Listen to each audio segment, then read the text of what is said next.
Hey there guys, the Asian guy here, and today I've made a two of these kind of like small blades, small razor blades that it's totally homemade. Consists of paper, this normal printing paper, and some popsicle sticks and skewers, which turned out pretty good. I have nothing to say. This is actually an idea that I had like 2 years ago.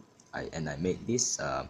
Has no gimmicks and was a pretty stupid design. As you can see, the thing broke off, so used to be able to have a stick in the middle so it can rotate like this. But this one looks very cool, you know. Yeah, even have a finger thing right here. You can hold your finger, but it's all broken now, and it looks good actually, but yeah, it's not very easy to open because it's very tight. And then I came up with a second one, much more stable. This one is the most stable out of the three, but this one requires two hands to open. So the mechanism is kind of like this, but this have no kind of safety, like just like the safe one don't have safety, but the friction should be good enough to hold the blade in, you know. It won't just like slip out anytime, but has no safety. The blade have no guarantee. Yeah, you have to press the back of the blade that pops out here a little bit hard, and the blade comes out. But before that, you need to push the skewer back. Come, you see, you push it, so that is the space to let the blade pass through. So yeah, it's a bit hard to open, that's why. So it's a bit slow, but this one is the most strongest. See the back here, the thing have to close and to slide down in order to let this pass. And because of you have to use two hands, yeah, this thing will overshoot, so you have to use another hand to hold the blade, and you push this thing back in. Yeah, so this requires two hands, but this one is the most durable, like the strongest, the most steadiest one. But it's two-handed to open, and it's a bit long, but it's friction, so it doesn't fall, but not that safe. Yeah, you see, you have to use two hands to open this boy, you know. And the third one that I just made just now is the one that you can say is auto. It's not auto, it's just you can open this just by one hand, but it's not as stable as the second one. It's a little bit wobbly, but it should be good enough to cut stuff. Okay, same pin trick that locks the blade, but this one have the safety feature. This little ring blocks the blade from coming out, you know. You see, can't come out because of this thing blocking. And this one is the trigger.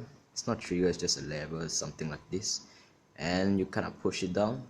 You can push by this, push it down so the ring is away from the blade, makes way for the blade, and you can flick the blade out. You see this back thing here? Yeah, this thing is the lesson I learned from making the second one. This thing doesn't let the blade overshoot, and it's already the correct placement because it slides in, so the skewer can just kind of move like this, and it's a bit easier. So this doesn't let the blade overshoot, and then that's why you can just do everything with one hand. You can just slide this back, the skewer blocks the blade, so the blade doesn't comes back and cut yourself. It's very steady because the skewer is held down tightly. See, but it's a bit wobbly. Yeah, but doesn't goes back that much. When you cut, you have to use your finger to push the skewer as hard as you can. So you cut, but the good thing is this is fast and easy and only requires one hand to operate. So to close it back, you just slide it back down, just swing it back as hard as you can and push it back up. So this thing covers it again, doesn't come out, just for safety reasons. Yeah, so I'll do this in the fastest motion I can and only one hand. So push down, flick out, and then push this thing up and push down, flick it back, and yeah, done. So this thing can be operated by one hand, but it's a bit wobbly. But this one is the most strongest one. Whoa, see it overshoots. Yeah, but this one is very strong. You see it doesn't wobble at all. But you gotta touch the blade. This one doesn't have to, you don't even have to touch the blade. Oh, come on. Yeah, see, you don't even have to touch the blade. But when sometimes it doesn't come back, you just can push it back in. The reason why I need a safety for this guy here, because I need to swing the blade out, and there has to be as little friction as possible in the handle. So if there's no friction, the blade will just slide down easily. So I have to have a ring or something to block it, and I want to make it just one motion. So the skewer, the trigger is connected to the skewer, and this ring is also connected to the skewer. So kind of hides it. Yeah, so when you push it back, nothing's blocking the blade, so the blade can just swing right down, and the thing kind of restricts it, and you can push it back in, swing it back in, and push back up. Yeah, so it doesn't fall.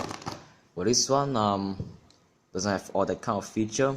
This one doesn't have a spacer inside, like this one have a spacer to reduce friction, but this one I have to close it as tight as possible so this thing can stay inside, like kind of safe. At least it's kind of safe with the friction, it stays inside. And also you cannot open it fully if you don't push back the skewer right there. You see it blocks. Yeah, these are just some fun blades that I made for fun. Hope you enjoy these blades. It's pretty easy to make and requires no drill. I can just make this kind of hole with hand tools, you know, very fast. This thing, the second one just took me like 30 minutes, and this one took me an hour figuring out stuff too. Yeah, I don't think I can make a tutorial on this because it's just so easy to make, self-explanatory. Just watch it closely and you will learn how these things function and what's the mechanism. And goodbye.